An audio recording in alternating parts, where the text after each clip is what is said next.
But I don't want to talk about that now. What I want to talk about is the impact of that Bullyson and his sons. Because, Bullyson and his sons, the book was for sale on one of the magazines, so I bought the book. And when I read the book, and I need to get my phones. When I read the book, I need to get one of the phones, whatever has charge. Okay. And when I bought the book, I started reading the book, and it says, well, my dog was winning, my dog made a turn, and he was very nonchalant about dogs making a turn and dogs that make a turn. He was talking about how good his dogs were, but dogs were making turns. Then in the world of New York City at the time, a dog making a turn was despicable, completely despicable.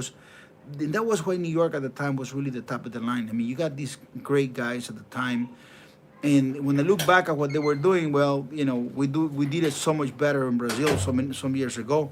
But for whatever they were doing at the time, it was very good for their times, and they were getting good results, right? And they were better than everybody or most of people around. And having a turn was not acceptable. That was an important lesson in my life. And I looked at the opportunity. I look at the dogs, how hot they will get very fast. You understand?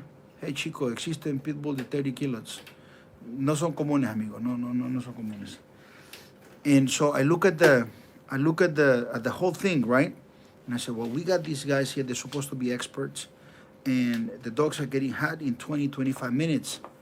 And it had to do with nutrition. It had to do with them finding the right weight, the process of cleaning the dogs.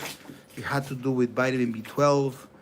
It had to do with them using steroids on the dogs. It had to do many things. And I was just a young kid, 21, 22 years old, looking and thinking to myself. And that was very important, that I was able to talk to myself a lot. I never forget, I still do. I love to have my walks. I walk with my dogs by myself. And thank you so much, my friend. I appreciate you, Mr. Russell Price. Russell Price, one of the guys that I want to meet first when the pandemic opens. I want to meet him in person. And because all the support that he puts to the channel. He puts a lot of support to all my social media. He's always there like a soldier. I consider him to be one of my teammates. Okay, Mr. Russell Price. So I was there thinking about, to myself, what I was looking at. I had a book that I just read a few times. The guy was happy with the dogs turning. The guy, they were called Bobby Hall dogs. He was building a legacy for himself, but he didn't have a family of dogs that was solid as concrete. Then I started studying.